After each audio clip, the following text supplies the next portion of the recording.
Hey Canonites, welcome back for the May monthly recap. Let's dive right in. Starting off with the in case you missed it, this month saw the release of 4 videos, a feat I'd like to take a little bit of pride in since I was on vacation for most of the month. First up was an unboxing of the Tech Halo Legendary Crate, which was originally supposed to be released back around the end of February or the start of March. Was it worth the wait? Spoiler alert, no it wasn't. Next was the long-awaited Q&A, which as always I had a fun time putting together. If all goes to plan, expect another one just before E3 this month. After that we had a small side video looking at who the interrogator from the Halo 4 prologue was, or more accurately, who he was working for. Finally, I released a comprehensive intro to Halo Reach, aimed at new Halo fans that will be joining us as we prepare for Master Chief Collection on the PC. Links are below if you missed any. Next up we have the renamed News and Releases section. We started the month off with the arrival of the Tech Halo Legendary Crate. And funny enough, we're technically closing the month with another crate release as I actually got my Renegade Emil crate just this week, so stay tuned. Anyway, we got 2 behind the scenes videos looking at the development and production for Halo Outpost Discovery this month. If you weren't hyped before, I think you'll be hard pressed to remain that way after these videos. But maybe that's just my bias. Either way, they're great videos to get you ready for Outpost Discovery, which will start touring in July. This past week saw a new 343 social stream, which focused on the development of Halo Reach for PC. The full stream is available on YouTube and features a PC playthrough of Tip of the Spear, showing off some of the fruits of 343, Ruffian Games, and Splash Damage's labor. It's a great watch and listen, and was accompanied by an article the following day with even more information and a summary of the stream, all of which is linked below. The final bit of news is fairly grand in terms of what it means for the Halo community. May marks the 20th anniversary of the founding of Halo.bungie.org or HBO, the first and longest running Halo site. Started not long after the release of the mysterious Cortana letters back in 1999, and originally called Blam.bungie.org, Blam being Halo's codename at the time, the community was invaluable for fans and Bungie, and continues to be a popular place of discussion to this day. The site is run by Claude Herrera, who goes by Louis Wu online, and he's probably one of the nicest and coolest people you will ever meet. I could literally spend hours talking about Claude, HBO, and what they have meant to Halo. Suffice it to say, there are some fantastic archives of old interviews and other resources, such as Scale Master's work to determine the scale of objects in the Halo universe, and so much more. It's kind of appropriate to end with the anniversary of the founding of the Halo community as we look now towards community shoutouts, which are plentiful this month. First up is a metal cover of Arrival from Halo 4. I don't think there's much else to say there, it's awesome, so check it out. Next up is a channel called Vien Stone, I hope I got that right.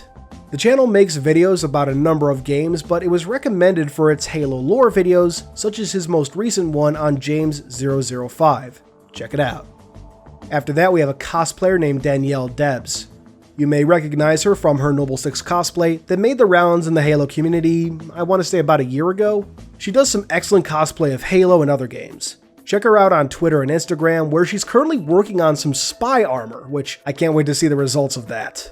That's going to be awesome. Next is a 3D artist called Norde the Conquer. This month he put out an amazing render of the Didact aboard his ship, the Mantle's Approach. Check him out and give him a follow. Then we have an artist named Nick the Gravewalker, who painted a depiction of Builder Security. For those who don't know, Builder Security were a Forerunner military force which largely took over the role of the Forerunner's primary military body after the Warrior Servants fell out of favor. It's a beautiful watercolor piece, so check him out, give him a follow. After that, we have something that really blew me away, a painting of the iconic scene from last year's Halo Infinite trailer, created entirely in MS Paint by Eryickyboo. I seriously can't imagine the time and effort that it makes to put it together and do it so well, it's mind-blowing. From there, we have a returning creator, ELIZIE Edits, I hope I got that right, who you may recall put together an opening for another YouTube channel. He returns today with another fantastic opening created for another channel, Paradise Halo. You can follow ELIZIE on YouTube and Twitter. Also be sure to check out the aforementioned Paradise Halo, who makes montages and Halo tutorial videos for multiplayer. It's some quality stuff, so again, check him out. After that, we have a creator called LJB0 who made a medieval version of the Halo theme, and God, if this isn't one of my favorite things of all time now. I love old folk music, I love Halo. What happens when they come together? Perfection. Next is a 3D artist named Joe Rannells, who this month created a beautiful render of a Halo ring entering or possibly exiting slipspace, presumably as it's being readied for galactic genocide. He's got some wonderful works, and I can't wait to see what else he makes, so check him out.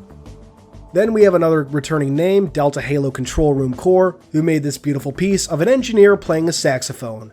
If this doesn't happen in Canon at some point, we riot. But before that, check out Delta's other work, give him a follow.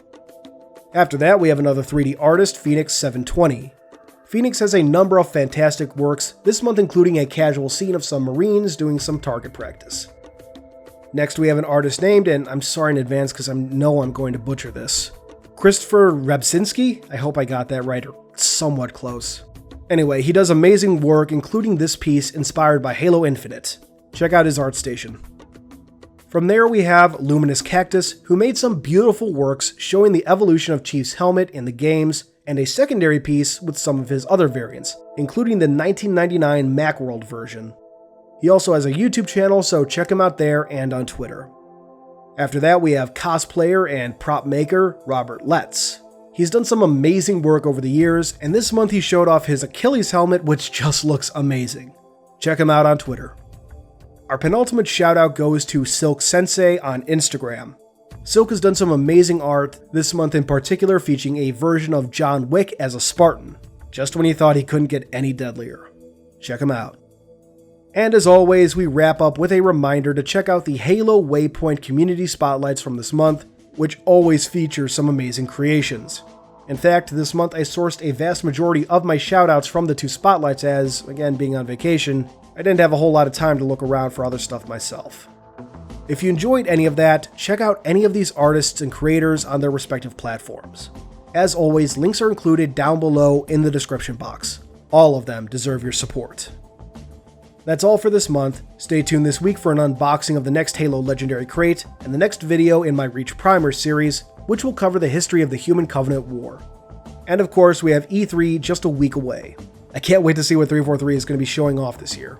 It's going to be amazing no matter what, I'm sure. As always, thanks for watching. This has been Halo Canon. Thanks for watching, everyone. I hope you enjoyed this video. If you did, please consider subscribing, and if you really love me, hit that notification bell and leave a thumbs up. These both really help out the channel.